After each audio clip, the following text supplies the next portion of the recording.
Why, hi, welcome back, Salwe. Welcome back to our study of Latin. What have we been doing?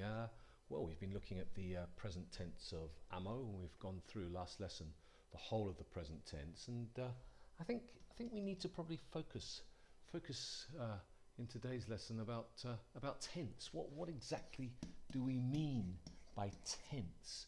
You know, grammarians, those who study grammar, they talk about the present tense and the future tense and the past tense. What exactly do they mean by tense? Because I guess we're tempted to think of tense, you know, the word tense. Is it to do with stress? Is it to do with, you know, worrying about exams or worrying about paying the bills or that type of thing? No, no. Tense in grammar does not mean stress. Certainly doesn't. What else can it mean? Tense. We can talk about tensing our muscles, can't we? If we're exercising a lot and we get lots of, we tense our muscles to make them big and strong. So tense in that sense, it doesn't mean in grammar. I can tell you that. Let me tell you that tense in grammar, when we talk about tense in grammar, it means time. So when we're talking about tense, present tense, we're talking about present time. When we're talking about future tense, we mean future time. Or when we're talking about past tense, we mean past time. And little history of the word tense, I maybe can give you a little inkling in now. The word tense actually comes from an old French word, temps, spelled T-E-N-S. That's the old French word, not the current French word, not the modern French word, but the old French word for time. And we get the English word tense in the sense of time from this French word, temps. Okay, so time. Tense means time. It's not stress. It's not tensing your muscles. And a notion of time, I guess, is something that we definitely have as human beings. Let's imagine that this is the road of time. The road of time. And here's me, or here's you, or here's anyone. We're sort of, don't claim to be an artist. Here we are. We're walking. We're walking on the road of time, and we're walking along this road. We're walking, whether it's you or whether it's me. We're walking to the future, and we've come from the past. So behind us is the past, ahead of us is the future, and where we are now is the present. This is our present moment in time, and this is what we do as human beings. We conceive time as either past, present, or future. So if I'm talking about the present, it's I walk. I walk now in the present. Previously, in the past, I walked. That's a past tense. I walked. And in the future, if I'm still walking on this road of time, I will walk. I will walk. So as human beings, and this is all human beings, not to do with the Latin language or the English language, it's a human thing. We conceive of time as in three basic divisions of past, present, and future. And the present is what we're doing now. I walk. I walk. But we could also say, in English, not only I walk, but I could also say, I am walking. I am walking. It's still, I am walking now. It's still present. It's still present time, but we've got another way of saying it in English. Not only I walk, but I am walking. I guess we could even say not only that, but I do walk. I do walk. I do walk. So let's think about these three ways, at least three ways we have of expressing the present tense in English. I walk, I am walking, I do walk. And let's go back to Latin. Okay, so our modal verb, we're still using amo. Amo. We said that amo in Latin means obviously I love, okay? But it also means, I am loving. English has this form, I am loving, to express the present tense, as we've just seen in our little diagram, but Latin hasn't. Latin only has one form. Latin, amo, means either I love or I am loving, or indeed, English has this I do love. Oops, there's a V there. I do love. Again, Latin only has one way of expressing this, amo. And it's interesting because we'll find when we're studying Latin that sometimes English is better than Latin. It does more. It's more expressive. It's more nuanced, as possibly in this case, because we've got three ways in English. 1, 2, 3. 3 ways of translating just the single Latin verb, amo. Okay. But in other instances, we'll see that Latin is more expressive than English, and Latin has got more ways of doing things, is richer and more nuanced. But anyway, for the present tense, it's amo, one way in Latin, 3 ways in English, and we give names to this, or grammarians give names. If in English, if we just talk about I love, they call that the simple present, the simple present.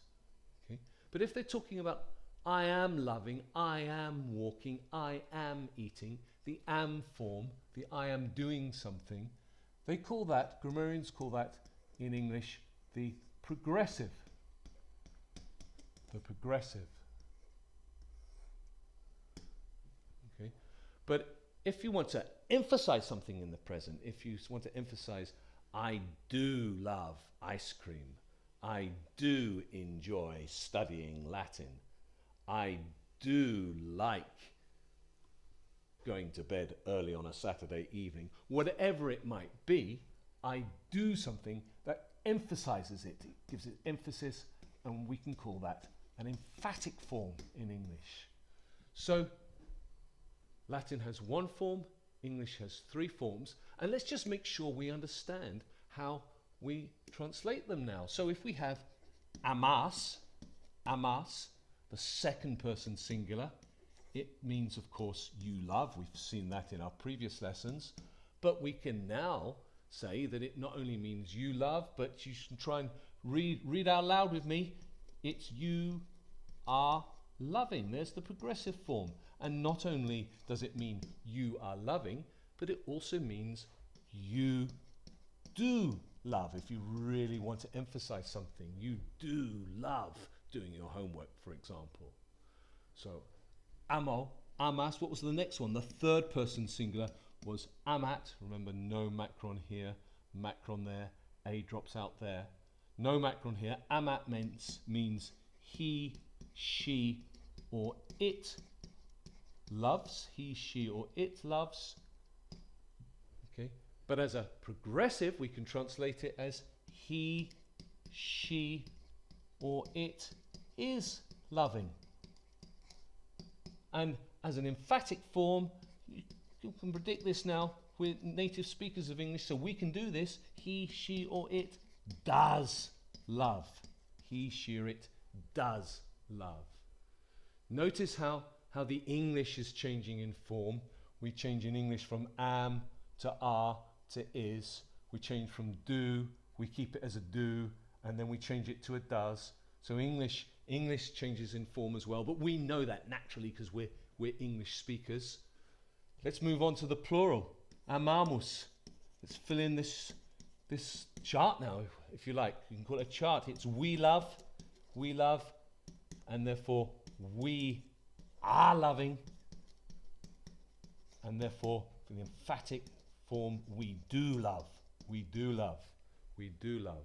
And let's work backwards. Let's work backwards here. Let's give the second person plural in the emphatic form in English is you do love. You do love. What's it going to be here? You tell me. Speak it aloud. It's the same as the singular form, isn't it? You are loving. For the second person, whether it's plural or singular, it's the same form throughout. Same form throughout for the singular or for the plural. So of course here we just simply have you love, and therefore we need to put the Latin. We go to the stem, ama, and put tis on the end. And finally, our third, amant, no macron here, means in the simple tense, they love. And then in the progressive in English, it's they are loving. And in the emphatic, it's they do love. They do love. Okay, so notice we've just got 6 forms in Latin, but my word, we've got all these forms here in English. Okay, but we know this anyway because we're native speakers of English, so we can easily generate these meanings. Let's practice it a bit. We've got a moment or two left. Let's practice this a bit. If I were to give you a verb like parant, you could translate that as, will you do it with me? Obviously it means they prepare. Obviously it's a progressive, it means they are preparing. And as an emphatic, it means they do prepare. And when you're translating a passage of Latin, you can take your pick. You decide which makes best sense in that particular instance. So if I want to say he kills, he killed, or let's say he is killing, I want to translate that from English into Latin. I remember that the verb to kill is necare, so it's the third person singular. I go to the stem, but there's no macron on the A here, drops off, so it's necat. He is killing, or it could mean she is killing, or it could mean it is killing, or it could mean he kills, or she kills, or it kills, or it could mean he does kill, she does kill, or it does kill. You'll get plenty of practice in all these verbs, all the different translations of these Latin verbs in the exercises, and I think we'll call it a halt there for this session. So hope that went well. See you next time. Wale, wale.